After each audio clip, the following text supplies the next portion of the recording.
Okay, good evening, everyone, and welcome to the Winnetka Village Council regular meeting for November 16th, 2021. I'd like to call the meeting to order and ask that everybody either turn off or mute your cell phone or other electronic devices.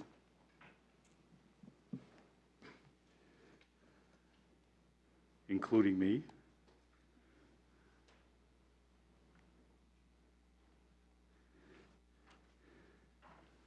It's interesting, I'm starting to get face recognition with the mask on. You have to recalibrate it. I know, it is a bad sign. Okay, the next order of, on the agenda is the Pledge of Allegiance, and I've asked Trustee Dearborn to lead us this evening. I pledge allegiance to the flag of the United States of America and to the republic for which it stands, one nation, under God, indivisible, with liberty and justice for all. Thank you. All right, Rob, would you like to check quorum, please? Certainly. The month of December, the 7th, the 14th, and the 21st.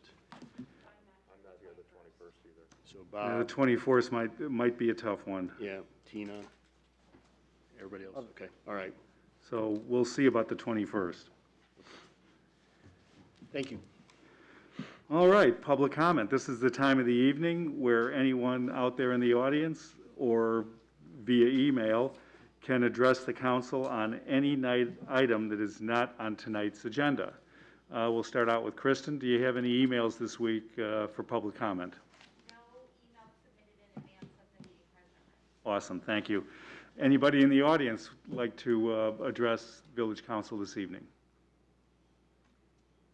Seeing none, I will go ahead and close the public comment period and we'll move forward with reports. We'll start with the trustees. Does anybody have a report tonight? No reports. All right, village attorney? No reports, man. Village manager? Briefly, yes. On November 11th, I attended an intergovernmental meeting with my counterparts from New Trier, District 36, the Park District, and the library. We were all sharing the various initiatives and projects that we're working on and areas of potential cooperation. I shared a lot about our stormwater project and how that impacts our neighbors, and they're all very appreciative. We're going to try to continue these at least on a quarterly basis, just so that we can stay in touch with each other's work. Also, on November 12th, we assisted District 36 with their student COVID vaccination clinic at Washburn. 1,100 students were vaccinated. We provided police support as well as paramedic support, and the actual date was reserved for the village of Winnetka because we were planning on a booster clinic, but we gave that to District 36 because the need was so much greater. So the follow-up is the second vaccination is on the 3rd of December. Awesome. Thanks, Rob. My daughter gave it a good review. Pain-free. All right, and Village President, I do not have any report this evening. All right, moving forward, item 6, the approval of the agenda. Does any trustee wish to remove an item on the consent agenda for a separate vote? Seeing none, may I have a motion to approve the final form of the consent agenda? Second. Voice vote. All those in favor? Aye. Opposed? All right, that motion carries. Item 7 is the consent agenda, and I'll ask the village clerk to read the items on the consent agenda. Thank you. Approval of Village Council minutes for the November 2nd, 2021 joint study session and the November 9th, 2021 regular meeting. Approval of the warrant list dated October 22nd through November 4th, 2021 in the amount of $1,577,927.37. Resolution number R88, 2021, approving a Class B liquor license for Sunset Food Mart Incorporated for adoption. Resolution number R89, 2021, approving a permanent utility easement agreement at 843 to 847 Elm Street for adoption, and also the Village Council meeting schedule for 2022. Great. All right, may I have a motion to approve the consent agenda by omnibus vote? Second. Roll call vote? Trustee Dahlman? Yes. Trustee Dearborn? Yes. Trustee Mancini? Yes. Trustee Kripe? Yes. Trustee Apatow? Yes. That motion carries. Thank you. One moment. Too much paper. Okay, Item 8 is ordinances and resolutions. 8A is ordinance number M19-2021, amending a special use permit and variation for an addition to Christ Church at 470 Maple Street. The applicant is proposing construction of a one-story vestibule addition at Christ Church, Winnetka, that would provide an accessible entrance to both the chapel and the Great Hall. The request was approved by the ZBA by a 6-0 vote, the DRB by a 4-0 vote, and the Plan Commission by a 7-0 vote. And our Director of Community Development, David Schoen, is here to review. Yes, just real quickly, the site is located on the southwest corner of Oak and Maple, and it is zoned R4 single-family residential. This photo shows the general location of the proposed improvements, which I'll go over in a second.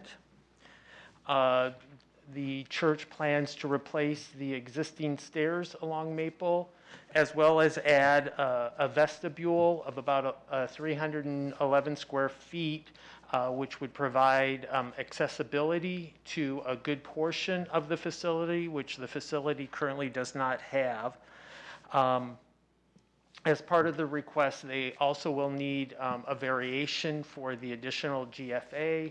The church is located in a residential zoning district, and our standards in the district are generally geared towards single-family homes, so therefore they need a variation for the small amount of additional gross floor area that they will be adding to make the building more accessible to those with needs. Included in the materials are more details on the proposed improvements. I'd be happy to answer any questions, and the applicant is also here, can answer questions. There were some perspective views of the steps and the vestibule addition that were included in your materials. President Rentz already went over the unanimous recommendations from the 3 advisory bodies.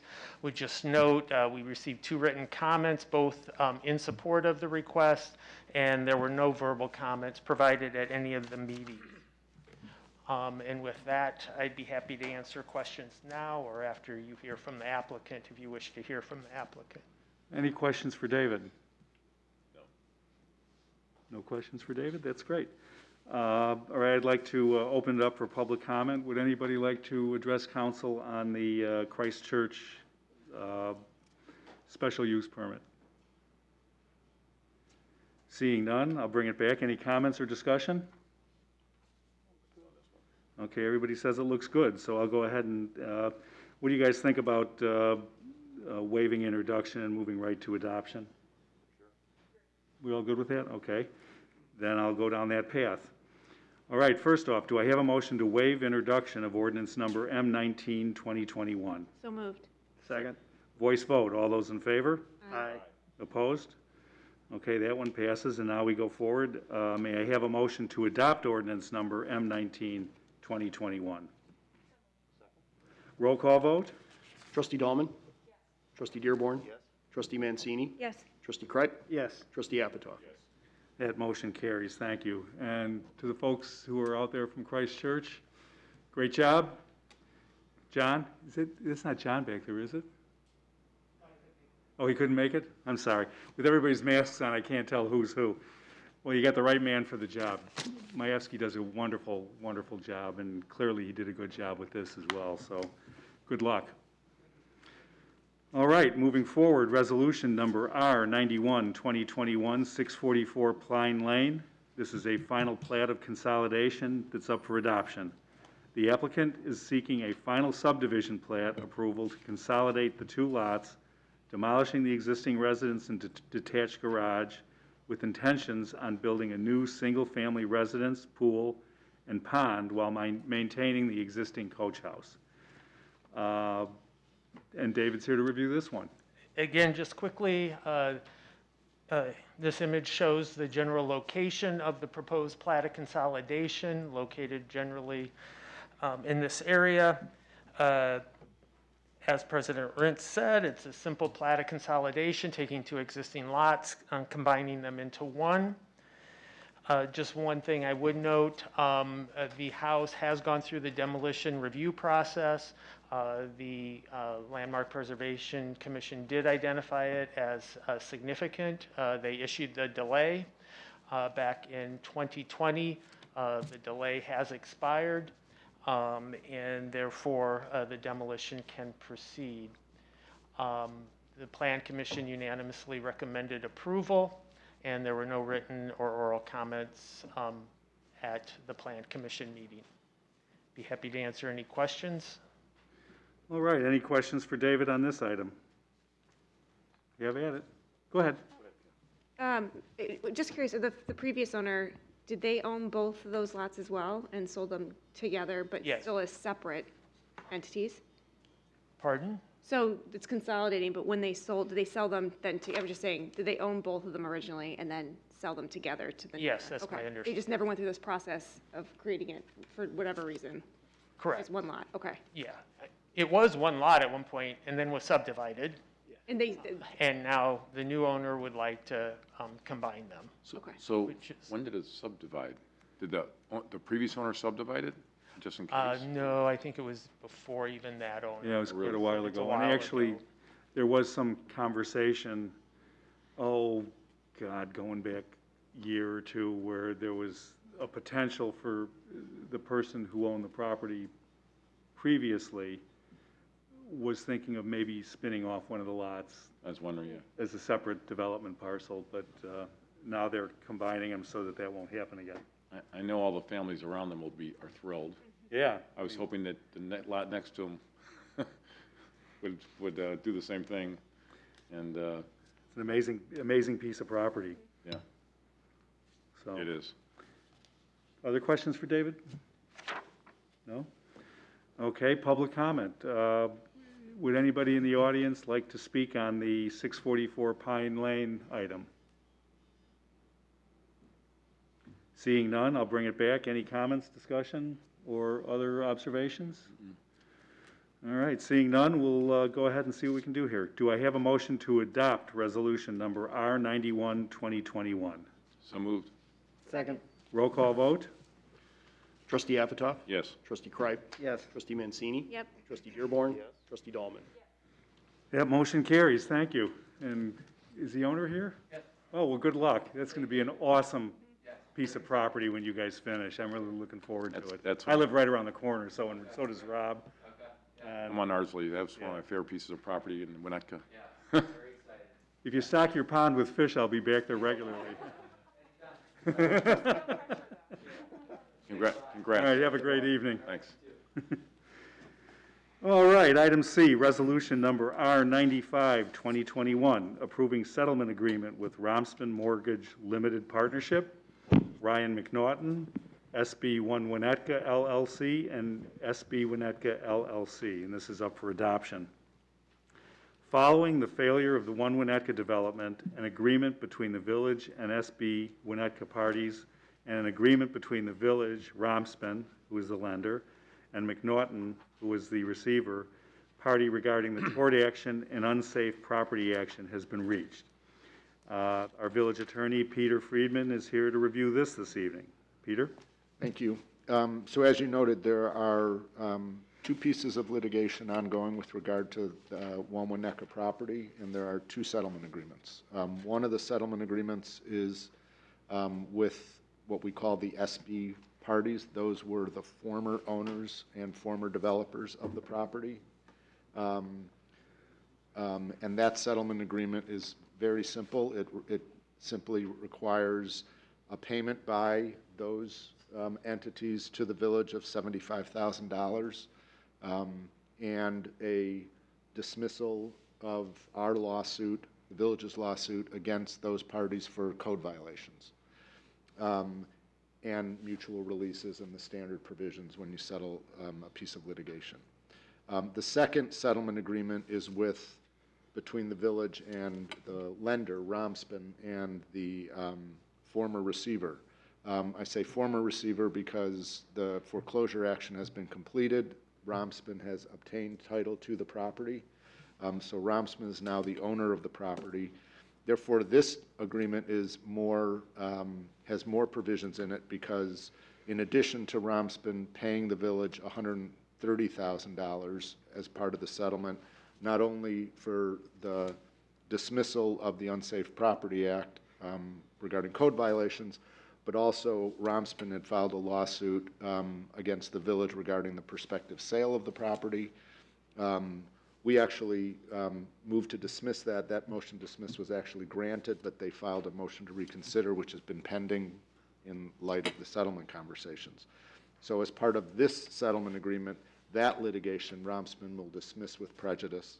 They'll pay $130,000 to the village.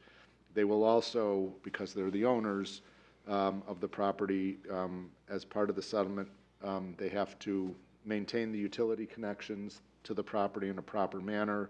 They have to maintain fire protection systems that are there right now, and they have to spend some money with regard to the window treatments on the property, which they will be required to install to make them uniform, and so particularly the windows on the street level, and those improvements will have to be approved by the Director of Community Development, who's sitting over there.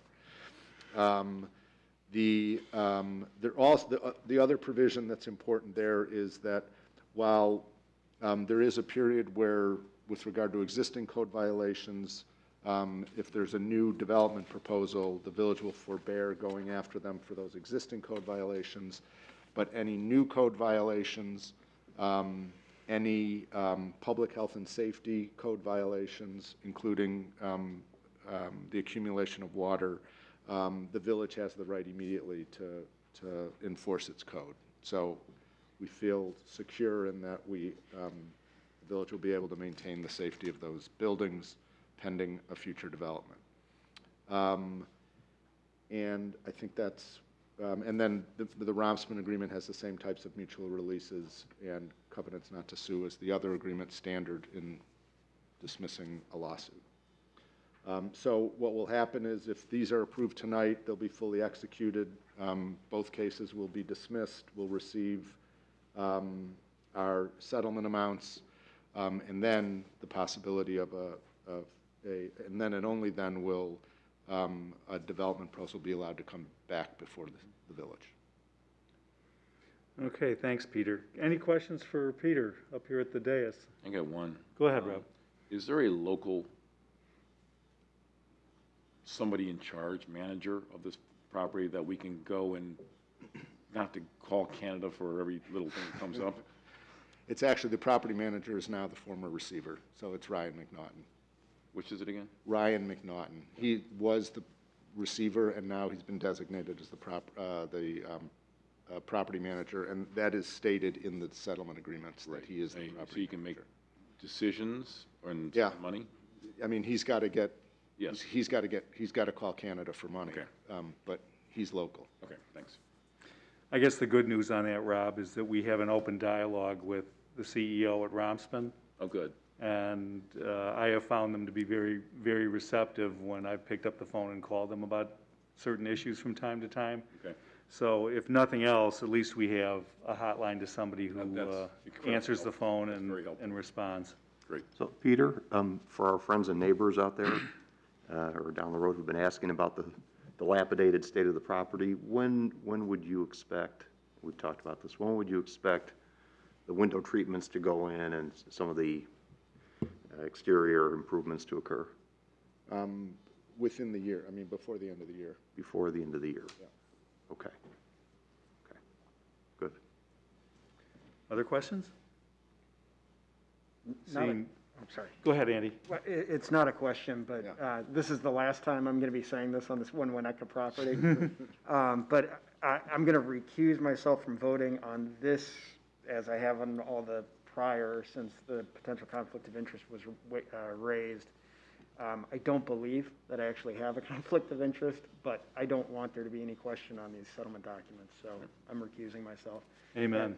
My client, my firm's client that was involved, my understanding is they have no involvement, no stake in it now, and certainly with the foreclosure, so I don't think this is going to be an issue going forward. Okay, thanks. So are you going to go away, or are you just going to sit here? I'll just sit quiet. Then we can talk about you when you're out of the room, so. You guys know what I'm here. Okay, I'll open it up for public comment. Does anybody wish to address the council on the resolution number 95, 2021? Come on up.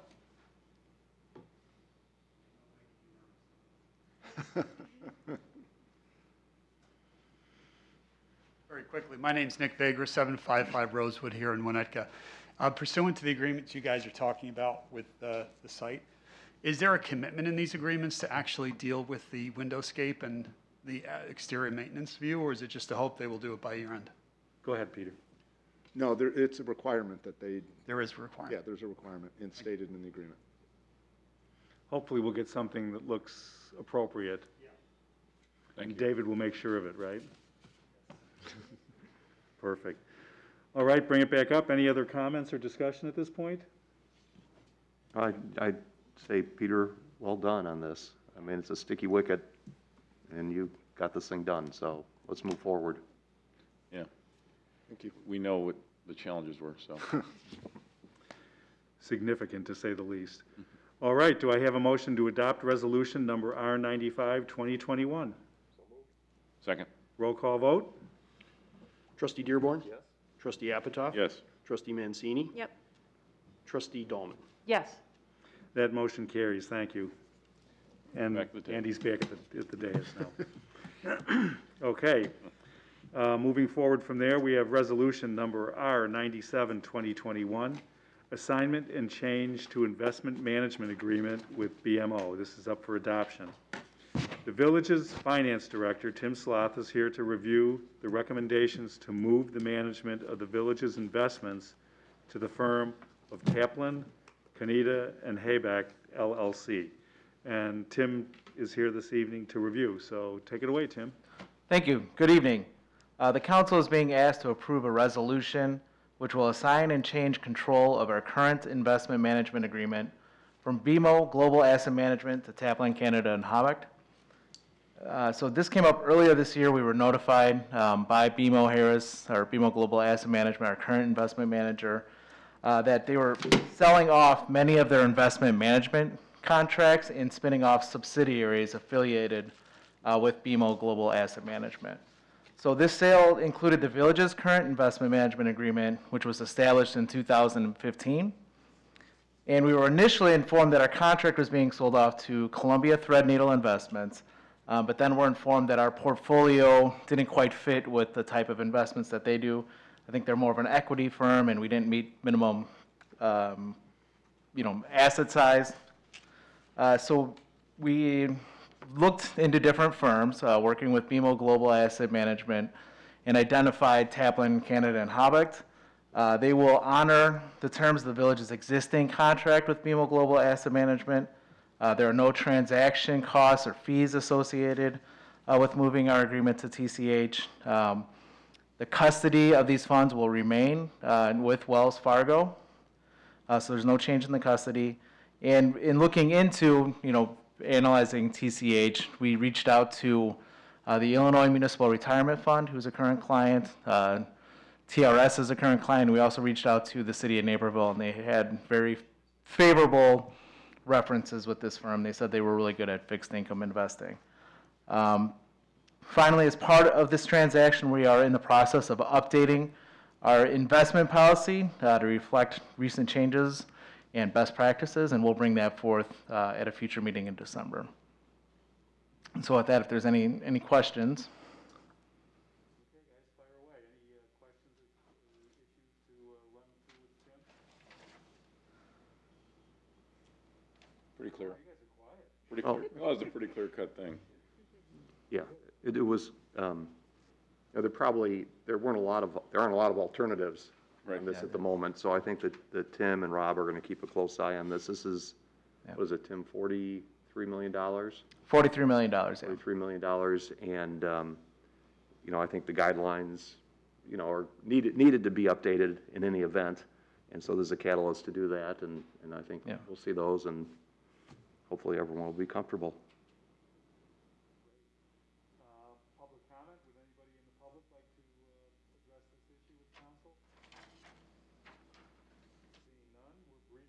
along here. Any final comments or discussions? Good. Everybody looks good? Okay, I'll ask for a motion to adopt resolution number R97, 2021. So moved. Second? Second. Roll call vote? Trustee Mancini, Yep. trustee Appletoff, Yes. trustee Dahlman, Yes. trustee Dearborn, Yes. trustee Kreip. Yes. That motion carries. Okay. Sorry about that. All right, the next item, item C, is a public hearing, which is for the fiscal year 2022 village budget. A public hearing on the budget for fiscal year 2022 has been advertised for tonight's meeting. The village council discussed the proposed budget at a public meeting on October 29th, which ran pretty much most of the day. And we're going to take public comment tonight on the budget. So at this point in time, I declare that the public hearing on the proposed budget is now open. And we'll let Tim take it from there. Thank you. So per the Budget Act, which the village functions, the annual budget must be adopted before the commencement of the fiscal year. So as part of that process, under Section 8-2-9 of the Illinois Municipal Code, we are to hold this public hearing on the proposed budget. And as referenced by Chris, we did publish notice of this hearing on November 4th edition of the Winnetka Talk. And a detailed copy of the budget has been posted online and is available at the library as well, and also at Village Hall for anyone who wishes to view the budget. The Village Council did hold that all-day public review on the budget on October 29th, and as a result of that meeting, the budget was updated to include an additional transfer from the general fund to the business district fund that was identified during the meeting and agreed upon. That transfer was for $300,000 dedicated toward open space planning services associated with the comprehensive plan. So just to cover a few key facts regarding the 2022 budget. First and foremost, the budget is balanced, and for the 8th year in a row, there is no property tax increase proposed. All in, the budget totals $94,216,912 and represents an operating increase of 3.93%. The capital portion of the budget totals $31.1 million and provides funding for major capital initiatives, including $2.2 million in roadway, sidewalk, and bridge improvements, $19.3 million in stormwater infrastructure, $2.7 million towards downtown revitalization, $600,000 in sanitary sewer infrastructure, $2.7 million in electric utility infrastructure, and another $2.7 million for water infrastructure. And finally, $900,000 in vehicles, equipment replacement, and investment in public facilities. As I referenced earlier, the budget is balanced in that operating expenditures are funded by routine operating revenues. We don't rely on any one-time use of funds or fund balance to fund recurring annual expenditures. And with that, that's the conclusion of our remarks on the budget. All right, at this point, I will ask if there are any audience comments on the budget. Does anybody in the audience wish to speak to Village Council or the public on the budget? Seeing none, I will close the public hearing, and now I'll open up the floor for questions and comments from the council to either discuss with Tim or to just talk. I'm happy to. Go ahead, Rob. First of all, thanks, Tim. This is quite an undertaking, and I've lived in many communities, and none has been as buttoned up as this, including the main line in Philadelphia and St. Louis and Ladue. This is a really good process. I also want to thank Tim and the rest of this council for, I can't tell you how refreshing it is to talk to our village residents and say we balance this budget, and that we're not sitting here, we're doing, look at the number of projects that Tim talked about, and we're building back better, but within our means, and making the hard discussions and hard decisions. So I just wanted to thank the council for being as fiscally minded to make our discussions with our residents an easy one. Great. Others? I'll just comment.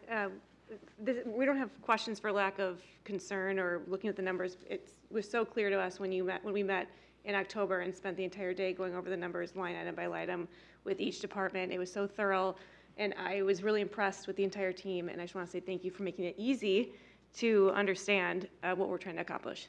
Thank you. Others?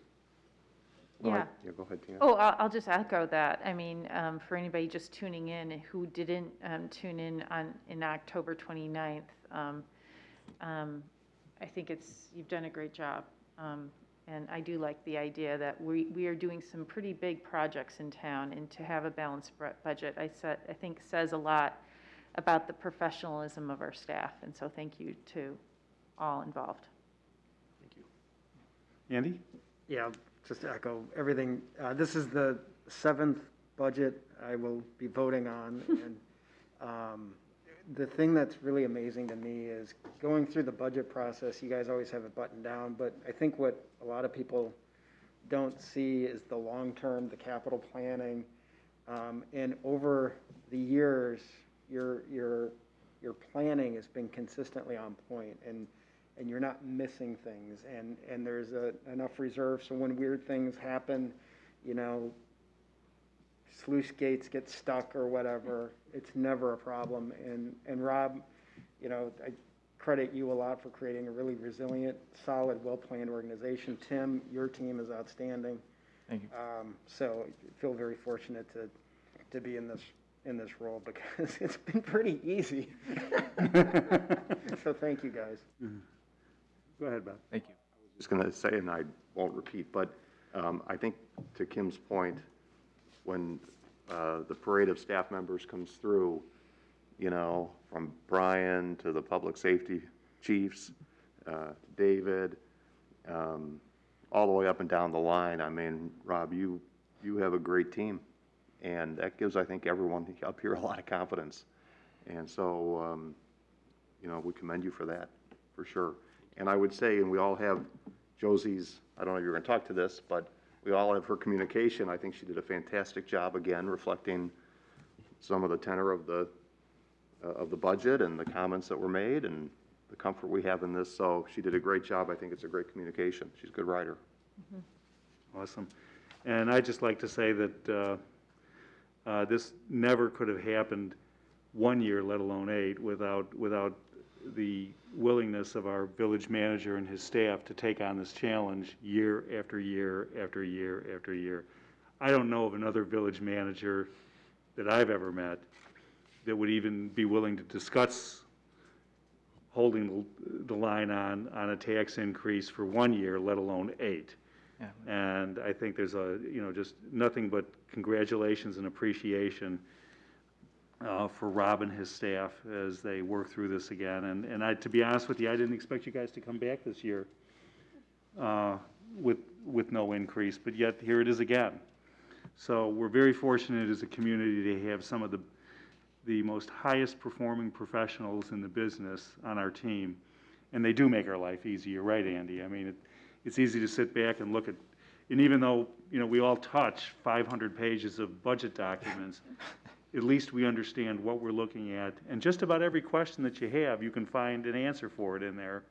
And Now, you know, and obviously we dig deeper than that when we sit around and budget, but at the same time, it's the staff that does the heavy lifting, and under Rob's guidance and direction, we're extremely fortunate to be one of the only communities that I know of that's able to stand up and say, we're holding the line again. So thanks, Rob. We really appreciate it, tons. Thank you very much. I want to thank Tim and the rest of the department heads as well. And it's a good, feel-good moment. But when we start the budget process, you know, several months ago, July, August, it's not with the foregone conclusion that we can avoid a property tax increase. It's always, let's try. What has changed from year to year that we'll be able to accomplish this? And every year we've been able to find other efficiencies to avoid, whether it's restructuring a department or some consolidation moves or whatever it may be. We've been able to find a way to hold the line on property taxes, which I think as a municipality, that is one of our main roles, is not to increase the tax burden and still provide high quality of services. So thank you to Tim and the team. They've done a great job. Great. Thanks, Rob. Any further comments or anything like that? Anybody in the audience want to step up and speak on our zero increase budget for the 8th straight year? It's very Thank you. controversial, yes. So, well, okay, for the 8th year in a row, I will ask if somebody is willing to make a motion to adopt we're introducing. May I have a motion to introduce resolution number R92, 2021? So moved. I'll second. Got a second? Okay, voice vote. All those in favor? Aye. Opposed? All right, that motion carries. Congratulations and thank you. All right, moving on to the next item. It's resolution number R93, 2021, utility rates and fees. This is also for introduction. May I have a motion to introduce resolution number R93, 2021? Second. Voice vote. All those in favor? Aye. Opposed? That motion carries. All right, item number 3, resolution number R94, 2021, general fees for introduction. May I have a motion to introduce resolution number R94, 2021? So moved. Voice vote. All those in favor? Aye. Opposed? All right, that motion carries. And item F, the property tax levy and abatement ordinances. This next set of ordinances set the village's 2021 property tax levy, terminate the special service area number 3, which is Trap Lane, right? And also abate taxes on the Series 2020 general obligation refunding bonds, which are in the stormwater. Okay, and Tim is here to, again, review that. Go ahead, Tim. Okay, thank you. So in total, the property tax levy that we are bringing forth totals $15,236,127. Again, the typical homeowner will see per their property tax remained unchanged. The property tax simply captures the new growth of 0.49%. The property tax is the major funding source of the village's general fund and accounts for over 50% of the revenue in that fund. The general fund, being the main operating fund, is the primary funding source for major village services, including the police, fire, maintenance of village streets, snow plowing, economic development, etc. The property tax also funds the village's public safety pension funds. The tax levy allocated for these funds was prepared based on the actuarial assumptions utilizing a conservative 6.25% assumed investment rate of return and adhering to the state's legislative statute of being 90% funded at 2040. So it should also be noted that the village, while not obligated, has maintained tax levies since 2004 that have been less than what the state tax cap allows. So this year's levy is under the tax cap by $2.7 million, and cumulatively, since 2004, we have levied $11 million less than the tax cap. So in addition to the tax levy ordinance, there's a couple other ordinances. One is related to an SSA closeout. So there was an SSA for Trap Lane that was established 10 years ago for various improvements. The previous year was the last tax levy associated with that SSA, and we're requesting that it be closed out. And then also an abatement ordinance for the Series 2020 general obligation stormwater bonds. If you recall, these were the bonds that refunded the 2013 and 2014 bonds. So we have generate sufficient funds via the stormwater utility, so there's no tax levy requirement. And that's it for my prepared remarks. Awesome. Any discussion or comments for Tim on the tax levy? Seeing none, I'll go ahead and ask for a motion to introduce ordinance number M2021. M20-2021. So moved. Second. Okay, voice vote. Did you ask for public comment? Oh, I'm sorry. Sometimes when you know the answer, you don't ask the question, but I'll go ahead. I would like to offer the public the opportunity to comment on the tax levy. Would anybody like to speak on the 2022 tax levy? Seeing none, I'll close public comment, and we'll go back to the motion. Let's try it again. May I have a motion to introduce ordinance number M20, 2021? So moved. And second. Voice vote. All those in favor? Aye. Opposed? That motion carries. Okay, ordinance number M21, 2021, terminating special service area number 3. May I have a motion to introduce ordinance number M21, 2021? Second. Voice vote. All those in favor? Aye. Opposed? That motion carries. Ordinance number M22, 2021, tax abatement ordinance for general obligation refunding bonds, Series 2020, for introduction. May I have a motion to introduce ordinance number M22, 2021? So moved. Second. Voice vote. All those in favor? Aye. Opposed? That motion carries. Awesome. All right, item 9, old business, there is none this evening. Item 10, new business, there is none. Item 11, appointments, there is none. I might have a couple next time around, but nothing this evening. And item 12 is closed session. May I have a motion to adjourn to closed session for the purpose of discussing the sale or lease and related compensation of village property pursuant to Section 2C6 of the Open Meetings Act, and to adjourn the open meeting automatically and immediately upon the conclusion of the closed session without the conduct of any further business or comments? Question mark? Second. Roll call vote. Good night, guys. Thank you. Trustee Dearborn? Yes. Trustee Mancini? Yes. Trustee Kripe? Yes. Trustee Apitoff? Yes. Trustee Dahlman? Yes. That motion carries. We're just going to stay in here, right, Rob? We'll just stay right here. Okay.